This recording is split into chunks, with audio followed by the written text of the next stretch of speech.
Good afternoon. Afternoon. Pwede pa kayo magpakilala? Ako nga pala si Ibrahim Abubakar, Barangay Chairman ng Barangay Riverside, Isabela. Isabela City, Basilan Province. Okay, pwede ba kami kwentuhan? Paano kayo namumuhay dito sa inyong barangay? Ang pamumuhay dito sa aming barangay mostly is vendors, pangingisda. Actually yung karamihan naman is professional under government, LGU, nagtatrabaho iba't ibang agency ng government. Pero yung mga livelihood namin mostly pangingisda at saka vendors. So meron kang gustong sabihin sa amin paano niyo na-maintain ang peace and order dito sa inyong barangay?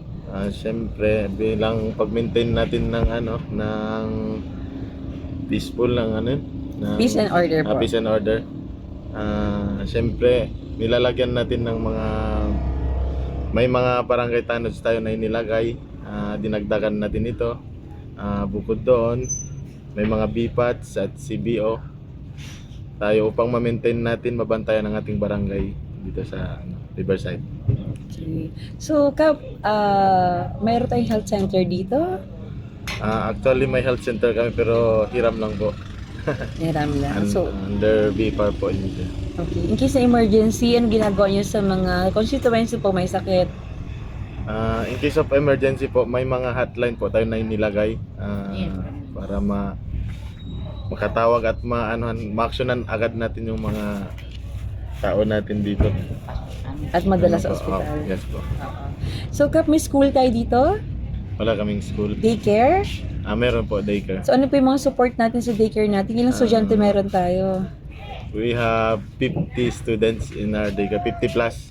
Yung ginagawa natin is sinusuportahan natin yung mga kabataan by feeding program, binibigyan natin ng mga pangangailangan sa school supply nila, and other matters na kailangan nila. Wow. Ilan po yung daycare worker natin? May 2 daycare worker ako.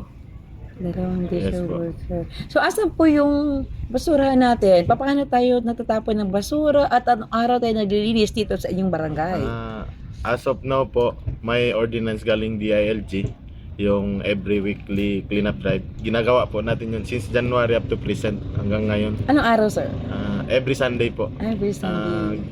Bale, inorganize ko yung mga tao natin, different department, yung mga women's, BHW, barangay official. So, nilagyan sila natin ng schedule every Sunday upang malinisan ng ating barangay. Oh, I see. So, saan niyo po tinatapon yung basura? Pinasegregate natin yung basura natin sa mga non-biodegradable, biodegradable. Nilalagay natin sa sako. Tapos may post kami diyan sa may area kami na kung saan yung ilalagay yung mga basura sa tamang lugar po. Okay. May mga programa ba tayo para sa mga senior citizen dito sa inyong barangay? Actually last meeting lang po kami nag-usap ng mga senior citizen regarding sa nila, sa budget nila. So yung program nila, kinausap ko yung president nila, sabi ko sa kanya, gawa ka ng program, so isubmit mo sa akin, kung makita ko na okay naman ito, aprobahan natin. So yung SK po ninyo, kamusta po? Sa SK naman natin, 100% yung support natin sa SK. Kung sa mga may ginawa kasi siyang sport na program tulad ng 3-on-3 basketball nung last month. At saka this month, magpi-feeding program siya sa mga daycare natin. Okay. So, may panawagan tayo para sa ating gobyerno? May gusto ko iparating or gustong sabihin? Ang dami kong gustong may parating. Sige po, isa-isahin natin. Pagkakataon na po ito, Kap. Sige po. Una? Unang-una, ay sa mayor namin. Yes po. Sige, isa-isahin natin. Pagkakataon na ito, Kap. Hindi naman, yung mostly kasi yung kailangan ko talaga, yung multipurpose building namin. May paglalagyan ba tayo? Meron po. Actually, nag-isip ako, mas maganda kasi sa dagat kasi magiging parang tourism pa siya. Wow. Magagamit natin. Galing. Bale, yun yung kailangan ko talaga, yung priority na kailangan namin dito sa barangay namin. multipurpose building. Kasi? Kasi ilalagay namin na doon yung barangay hall namin. Bale, isahan na siya. Barangay hall, daycare, health center. Kasi yung tao, sa isang building na lang yung pupuntahan nila. Hindi na sila yung punta dito. So, nahihirapan yung Nahihirapan tao. po yung tao. How many population you have here? We have 1,860. And how many registered voters? Yung registered voters namin is nasa 1,600. Mm-mm. So, ano po gusto niyong sabihin para po sa inyong mga constituents, para po sa inyong mga kabarangay dito sa Riverside? Sa mga constituents ko dito, magtulungan tayo para sa ikakabuti ng ating barangay. Yun lang. Yun lang. Maraming salamat sa kanila. Supportan nila lang ako lagi sa aking programa.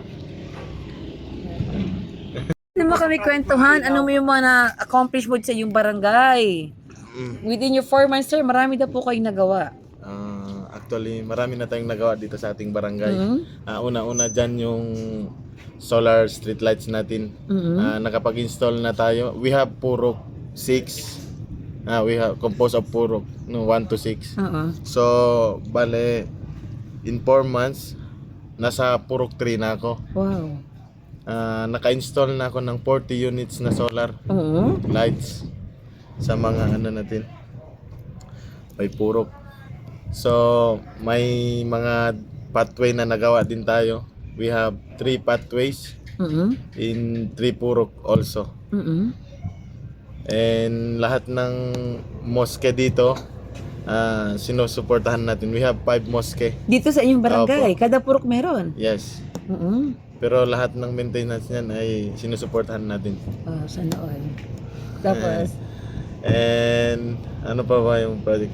May bale nakadalawang liga na ako ng basketball, ng 3-on-3 basketball tournament dyan sa Fisheries. And last December yung isa, up to January, yung ngayon, February up to present. And yung barangay hall namin, nai-repair ko na yung barangay hall namin for temporarily lang. Kasi nakakaya sa mga bisita natin pag pumupunta. pero gusto mo humingi ng bagong barangay hall? Yes, syempre naman. Kay Congressman. Kailangan. Congressman, boss ko yan. Oh, bossing, ano gusto mo kay Kuya Boss. Mujib? Boss kong Mujib. Oo. Boss. Pero actually nag-usap na kami ng boss by 2025 inshallah. Baka may bigay niya sa atin yung multipurpose. Kasi yung boss, hindi naman niya ayaw kapag kakabuti sa barangay. Mhm. Tulungin yung boss ko. Okay, yun lang? Yun lang. Okay.